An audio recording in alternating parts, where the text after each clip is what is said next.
สวัสดีค่ะทุกคนในเมื่อช่องของเรานะคะพูดถึง iPad กันบ่อยมากแล้วเราก็ได้เปิดให้ทุกคนดู iPad เราบ่อยสุดๆแต่ว่าวันนี้เราจะมาเปิดกลุ่มใน iPhone กันบ้างว่ามีแอปไหนที่เราชอบแอปไหนมันปังมันเด็ดวันนี้มีมาป้ายยาทุกคนเพียบเลยค่ะซึ่งแอปในวันนี้เนี่ยก็จะมีหลายโหมดมากที่นัดเลือกมานะคะแอปในการถ่ายวิดีโอแอปในการแต่งรูปหรือแม้แต่แอปที่เอามาตั้งวิดเจ็ตน่ารักก็รวมมาให้ทุกคนเพียบเลยค่ะเราวันที่แอปแรกกันเลยดีกว่าแอปนี้จะอยู่ในโซน productive นะคะทุกคนแอปนี้มีชื่อว่า Focus Traveler นั่นเองแค่ชื่อแล้วก็ทุกคนเห็นแอปเนี่ยมันก็จะมีความน่ารักมากแล้วนะคะพูดง่ายๆเขาเป็นแอปจับเวลาในการทำอะไรสักอย่างค่ะอาจจะเคยเห็นแอป Forest ที่ถ้าเกิดเราอ่านหนังสือยิ่งนานเท่าไหร่ต้นไม้มันก็จะยิ่งโตใช่ไหมแต่ว่าสำหรับแอปนี้เนี่ยมันจะฉีกแนวไปก็คือยิ่งเราอ่านหนังสือนานหรือว่ายิ่งเราจับเวลาทำงานนานเนี่ยตัวละครของเราก็จะยิ่งเดินไปในเส้นทางท่องเที่ยวขึ้นเขาขึ้นป่าอะไรไปได้ไกลมากขึ้นนะคะซึ่งดีเทลในแอปมีความน่ารักสูงมากไม่ว่าจะเป็นพวกใบไม้เสียงเพลงแบ็กกราวด์นอยส์อะไรต่างๆคือมันฮีลใจได้ดีมากแล้วอินเทอร์เฟซอะไรอย่างเงี้ยก็สวยเราเลยคิดว่าถ้าเกิดใครที่ชอบจับเวลาอ่านหนังสือแนวโพโมโดโรหรือว่าอยากจะเอาโทรศัพท์เนี่ยออกไปวางไว้ห่างๆตัวนะคะเราก็มาเปิดแอป Focus Traveler เนี่ยตั้งไว้ข้างหน้าเราก็ได้แล้วเราจะอ่านหนังสือหรือว่าทำการบ้านก็คือชิลได้เลยตามสบายต่อไปเป็นแอปที่เกี่ยวกับฟอนต์บ้างดีกว่าค่ะคือหลายคนอาจจะเคยเห็นว่าเวลาเราลงสตอรี่หรือว่าเราไปพิมพ์แคปชั่นอะไรเนี่ยเพื่อนเราทำไมมีฟอนต์สวยๆเยอะจังเลยมันมีแอปนี้ค่ะทุกคนชื่อแอปว่าฟอนต์นั่นเองเป็นแอปไอคอนสีชมพูแบบนี้นะคะถ้าเกิดทุกคนเปิดมาข้างในมันก็จะดูแปลกๆนิดนึงว่ามันเป็นแอปเกี่ยวกับอะไรมันก็จะมีข้างล่างเป็นฟอนต์แอร์ไอเดียอะไรอย่างเงี้ยค่ะถ้าเกิดทุกคนลองมากดที่ไอเดียทุกคนจะเห็นพวกซิมโบลหรือว่าตัวอีโมจิที่เขาใช้สัญลักษณ์พิมพ์เป็นหน้าต่างๆอย่างเช่นเป็นหน้าดีใจหรือว่าเป็นหน้าสัตว์แบบนี้ค่ะคือมันน่ารักมากเนี่ยสมมติว่าเราจะกดเอามาใช้นะคะเราก็แค่จิ้มไปที่น้อง1ครั้งแล้วเขาก็จะทำการ Copy เราได้เลยถ้าเกิดเห็นสัญลักษณ์ที่เป็นรูปล็อกอยู่เราก็แค่กดเข้าไปแล้วก็ว่าเราอยากจะอัปเกรดเป็นโปรหรือว่าจะดูโฆษณาสั้นๆดีไหมซึ่งส่วนใหญ่นะก็จะเลือกดูโฆษณาสั้นๆนะคะเราอยากจะพิมพ์แคปชั่นอะไรเก๋ๆสักอย่างใน IG Story ของเราอย่างเงี้ยแคปชั่นของเราก็จะมีความแบบ Pinterest สูงมากนะคะด้วยแอปน้องฟอนต์อันนี้นั่นแหละ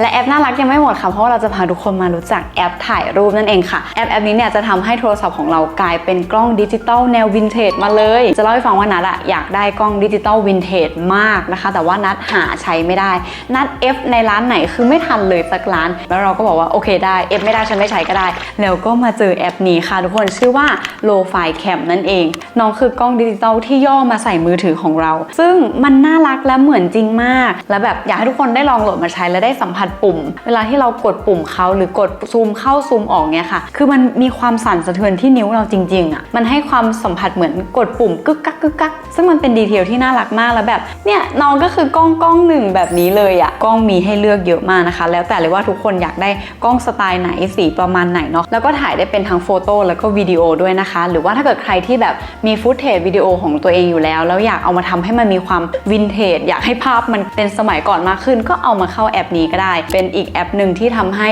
คอนเทนต์คอนใจของเราเนี่ยมีความแบบวินเทจเหมือนแบบว่าถ่ายจากกล้องดิจิตอลของตัวเองเลยเพราะฉะนั้นถ้าเกิดใครที่กล้องดิจิตอลไม่ได้ก็มาใช้แอปนี้แทนละกันเนาะเราจะมีอีกแอปหนึ่งแนะนำอันนี้น่าจะเป็นแอปที่เป็นเพื่อนคู่ใจกับหลายๆคนที่บางทีไปเที่ยวคนเดียวหรือว่าอยากตั้งกล้องถ่ายรูปเองนะคะ Lens Buddy นั่นเองแอปนี้เนี่ยถ้าเกิดเข้าไปคือเขาจะสามารถตั้งวินาทีกับตั้งจำนวนรูปที่จะถ่ายได้น่าจะตั้งเป็น10รูปแล้วก็ให้ห่างกัน2วินาทีนะคะแล้วหลังจากนั้นเราก็เอาไปตั้งเพื่อถ่ายรูปแล้วเราจะทำการโพสท่าอะไรเนี่ยเขาก็จะทำการกดชัตเตอร์แบบปึ๊บปึ๊บ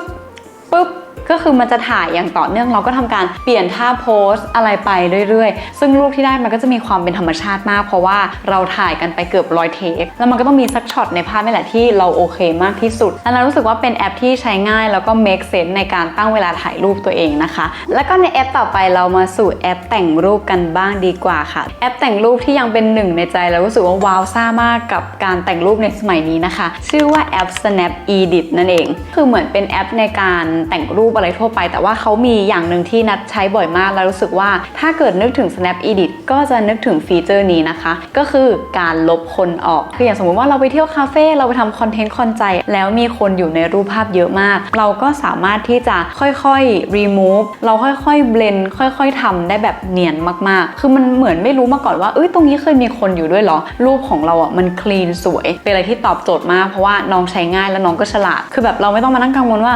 นิ้วฉันจิ้มเกินน้องจะลบเกินหรือเปล่าอะไรเงี้ยไม่เลยอะไรเป็นเสาน้องก็ยังเก็บเสาไว้ให้เราตอนนี้ก็เลยไม่ค่อยกลัวแล้วว่าถ้าเกิดคนเยอะก็ไม่เป็นไรเดี๋ยวเข้า Snap Edit ก็ได้และในเมื่อเรามีแอปแต่งรูปเกี่ยวกับรูปภาพแล้วใช่ไหมคะเราก็ต้องมีแอปแต่งวิดีโอนิดนึงจ้า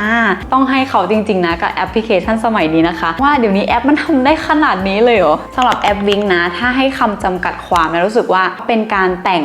ตัวบุคคลในวิดีโอค่ะเขาจะมีวิดีโอรีทัชด้วยนะคะถามว่าน้องรีทัชอะไรทุกคนค่ะน้องรีทัชได้ทุกอย่างเราสามารถทำให้ใต้ตาของเราอ่ะมันไม่คล้ำได้ทำให้ความมันบนใบหน้าน้อยลงได้และถึงแม้ว่าเราจะขยับไปมามันก็ไม่โป๊ะทุกคนคือแบบโอ้ my god แอปนี้ก็อาจจะเป็นอีกแอปหนึ่งที่สามารถช่วยชีวิตทุกคนได้ในบางโอกาสแล้วก็มาสู่2แอปสุดท้ายค่ะซึ่งน่าจะเป็นแอปที่หลายๆคนอยากรู้ตั้งแต่ต้นคลิปเลยก็ได้เพราะว่าเห็นหน้าจอเราใช่ไหมเดี๋ยวเราจะมาแนะนำแอปวิดเจ็ตน่ารักให้ทุกคนกันค่ะอย่างแรกเลยแอป Handy นั่นเอง Handy เนี่ยเป็นแอปสำหรับการทำวิดเจ็ตต่างๆนะคะเขาจะมีวิดเจ็ตน่ารักเยอะมากอันนี้ที่นัดใช้ก็จะมี2อันหลักๆนะคะอย่างแรกก็คือเป็นแบบ iPod นะคะ iPod จะมีทั้งแบบสั้นแบบยาวอันนี้คือแล้วแต่ทุกคนชอบเลยแต่ว่าการออกแบบกราฟิกของเขามันเป็น iPod ที่ดูสมจริงแล้วมันก็ดูมินิมอลมากอะแล้วมันสามารถลิงก์กับพวก Spotify กับ Apple Music ได้นะคะเพราะฉะนั้นถ้าเกิดทุกคนลองเอามาตั้งหน้า Home Screen ตัวเองอะคือมันจะแบบมันเหมือนว่าเรามี iPod mini อยู่ในหน้าจออีกทีแล้วมันน่ารักมากก็ลองดูว่า wallpaper ของเราตอนนั้นอะมันเหมาะกับ iPod ที่เป็นสีเข้มหรือว่าเป็นสีซิลเวอร์แบบนี้มากกว่าแล้วก็เป็นทริคเล็กๆนิดนึงว่าถ้าเกิดใครอยากตั้ง iPod แบบนี้นะคะก็ลองไปหาเพลงที่หน้าปกเพลงเข้ากับ wallpaper ของเรามันจะดูเรื่องมากนิดนึงแต่ว่ามันก็ทำให้ iPhone ของเราน่ารักมากแล้วก็อย่างหนึ่งที่นัดได้ใช้กับแอปนี้นะคะทุกคนคือนัดไปซื้อไอคอนแอปพลิเคชันต่างๆมาอย่างที่ทุกคนเห็นตรงนี้เลยเขาจะมีร้านขายของข้างในด้วยนะคะเราสามารถไปช้อปปิ้งข้างในได้ว่ามันมีไอคอนอะไรน่ารักที่เป็นสไตล์เราเนี่ยเราก็สามารถไปซื้อมาใช้ได้แล้วก็นัดชอบอย่างหนึ่งตรงที่ว่าเวลาที่เราเซตติ้งไอคอนแอปพลิเคชันเราอะค่ะเขาจะทำการถามเราในแอปเลยว่าเราอยากจะตั้งรูปภาพเนี้ยสำหรับแอปอะไรคือปกติเราอาจจะต้องมาตั้งข้างนอกทีละแอปทีละรูปสำหรับแอปนี้ค่ะเขาจะลิงก์ให้โดยอัตโนมัติเลยแล้วเราก็แค่ไปกด install ตามที่เขาบอกในแอปนะคะหลังจากนั้นเราก็จะเด้งมากลายเป็นหน้าแบบนี้ให้เลยมันเป็นอะไรที่ค่อนข้างประหยัดเวลาแล้วก็น่ารักมากๆอย่างธีมที่นัดใช้ก็คือซื้อขาดมานะคะ250 กว่าบาทแล้วก็อีกแอปหนึ่งแอปสุดท้ายของเรานาคิดว่าแอปนี้น่าจะเป็นแอปที่ใช้ได้กับ Dynamic Island นะคะของ iPhone 14 เนาะเพราะว่าน้องจะเป็นตัวสัตว์เลี้ยงที่อยู่ข้างบนติ่งของเราแบบนี้นะคะแอปชื่อว่า Pixel Paw นั่นเองกดเข้าไปเนี่ยก็จะไปเจอน้องๆสัตว์เลี้ยงเยอะแยะมากมายนะคะแล้วก็จะเห็นว่าน้องเดินอยู่ข้างบนด้วยเราก็จะเปลี่ยนสัตว์อะไรตรงนี้ได้นี่แบบนี้คือเราสามารถที่จะให้อาหารหรือว่าเล่นกับน้องได้อย่างเช่นแบบเอาลูกโป่งไปล่อให้น้องวิ่งตามหรือว่าให้อาหารเนี่ยน้องก็จะไปกินจริงๆน้องก็ไม่ได้มีประโยชน์อะไรแต่ว่ามันก็เพิ่มความน่ารักให้กับจอโทรศัพท์ของเรานะคะสมมติว่าเราเลื่อนออกมาข้างนอกแล้วน้องก็จะอยู่เป็นติ่งในโทรศัพท์ของเราแล้วเราก็เลือกอริยบทของน้องได้ด้วยว่าอยากจะให้น้องหลับอยู่หรือว่าวิ่งหรือว่าอะไรเงี้ยคือเลือกได้หมดเลยโอเคค่ะทุกคนนี่ก็เลยเป็นแอปทั้งหมดที่นัดรวมน่ารักมาให้ทุกคนนะคะเดี๋ยวนัดบอกเรื่องเคสไปให้ในตัวเลยอันนี้เป็นเคสของ Apple นะคะมันจะมี MagSafe ตรงนี้ด้วยแล้วนัดก็มีตัว Snap Wallet ของแบรนด์ Morph เราสามารถเอามาแปะติดปุ๊บอย่างนี้ได้แล้วก็จะเอาไปตั้งดูซีรีส์อะไรเงี้ยค่ะคือมันค่อนข้างสะดวกเนาะช่วงนี้นัดก็เลยใช้อันเนี้ยบ่อยมากเลยถ้าเกิดใครชอบแบบนี้นัดแปะพิกัดไว้ให้ด้านล่างนะคะแล้วก็ถ้าเกิดใครมีแอปไหนมาป้ายยาก็พิมพ์บอกใต้ล่างได้นะคะจะไปลองโหลดมาเพราะว่ายังเหลืออยู่ ไว้เจอกันใหม่คลิปหน้านะคะทุกคนบ๊ายบายค่ะ